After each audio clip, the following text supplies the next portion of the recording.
du lundi 26 mars 2018. Déclaration liminaire. La coalition des 14 partis de l'opposition vous remercie de cette nouvelle occasion que vous lui donnez de s'adresser à travers vos médias respectifs à l'opinion publique nationale, aux Togolais de l'étranger et à la communauté internationale.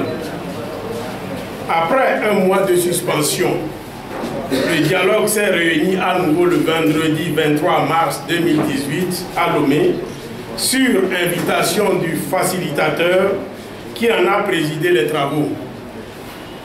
L'objectif de cette conférence de presse est de rendre compte à travers vous aux populations togolaises dont nous portons les aspirations légitimes à la démocratie et au développement et qui s'interrogent à raison sur le contenu et les résultats des discussions de vendredi dernier.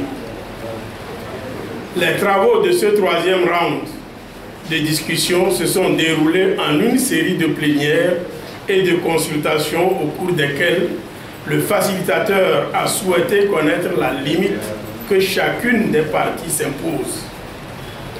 Le facilitateur a d'abord présenté aux deux parties les résultats des consultations qu'il a eues avec les autorités togolaises sur un point soulevé par la coalition lors de la précédente séance de discussion et un deuxième point sur lequel la coalition l'avait saisi par écrit.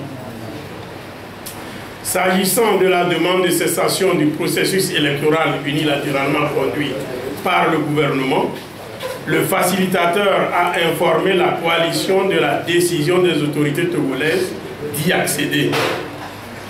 Cette information a été confirmée par la partie gouvernementale au dialogue. En ce qui concerne les violences militaires de Paratao, le facilitateur a indiqué que les enquêtes diligentées sur le terrain ont permis de relever dans la zone une forte présence militaire qui est source de tension. Au cours de l'entretien bilatéral qui a eu lieu avec la coalition, le facilitateur a cherché à comprendre si le retour à la Constitution de 1992 ne peut pas s'opérer par la réintroduction des dispositions amendées et quelles étaient les dispositions essentielles concernées.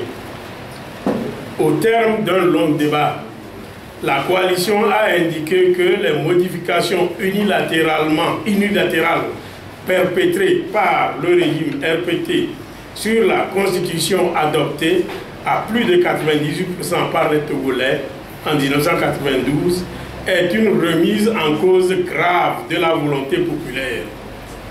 Les modifications concernaient fondamentalement les points suivants. Les conditions d'éligibilité du président de la République, la limitation de mandat avec la mention « en aucun cas, nul ne peut exercer plus de 2 mandats », le mode de scrutin unilatéral, uninominal à 2 tours pour l'élection du président de la République, les prérogatives et le mode de désignation du Premier ministre, la recomposition de la Cour constitutionnelle.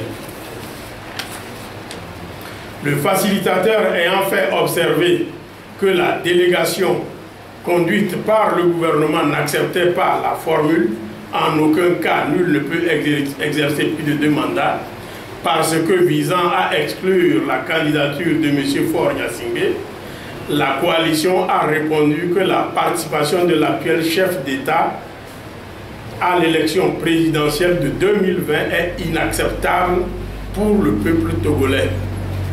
La coalition a proposé l'ouverture, après le rétablissement des dispositions fondamentales, d'une période de transition jusqu'à la prochaine élection présidentielle.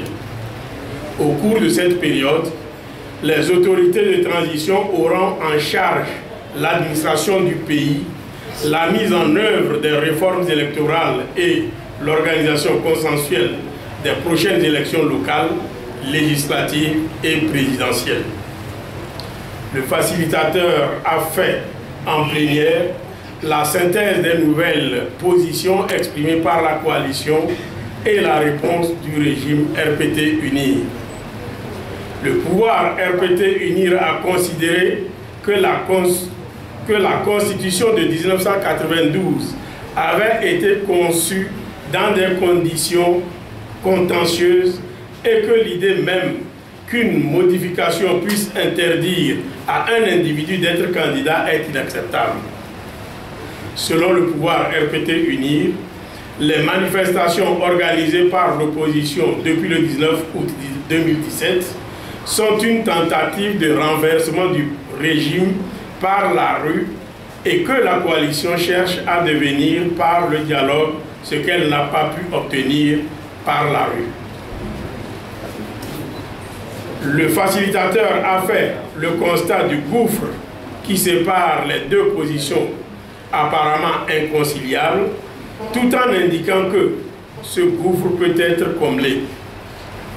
Il a exhorté les deux parties à garder la porte du dialogue ouverte pour continuer à rechercher des solutions et des formules pour parvenir à un règlement durable de la crise dans l'intérêt du Togo.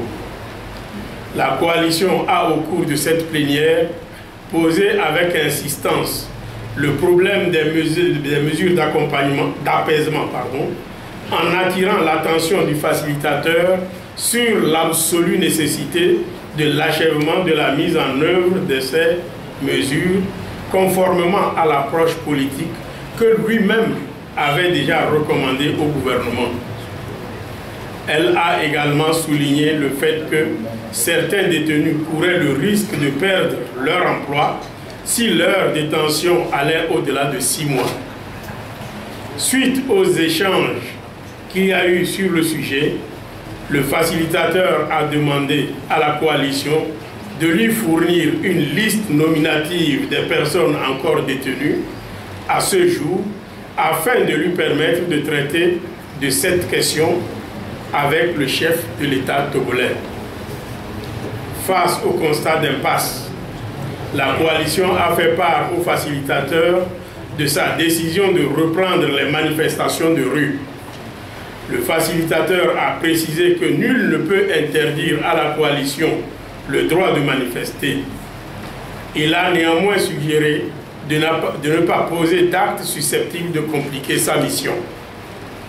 La coalition prend acte de la situation d'impasse volontairement créée par le régime RPT-UNIR pour faire échouer le dialogue. Elle tient à réitérer toute sa gratitude à tous les chefs d'État de la sous-région pour leur implication dans la résolution pacifique de la crise qui secoue notre pays. Elle tient à remercier tout particulièrement le président Nana Akufo-Addo du Ghana et tout le peuple ghanéen pour leur effort de médiation en vue de trouver une solution durable à la crise togolaise et permettre l'instauration d'une vie démocratique normale au Togo. Au vu de ce qui précède, la balle est désormais dans le camp du régime qui reste campé sur sa position. Face à cela, la coalition demande à la population de se préparer pour les prochains mots d'ordre. La lutte populaire est invincible.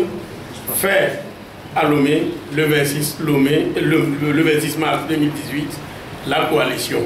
Je vous remercie.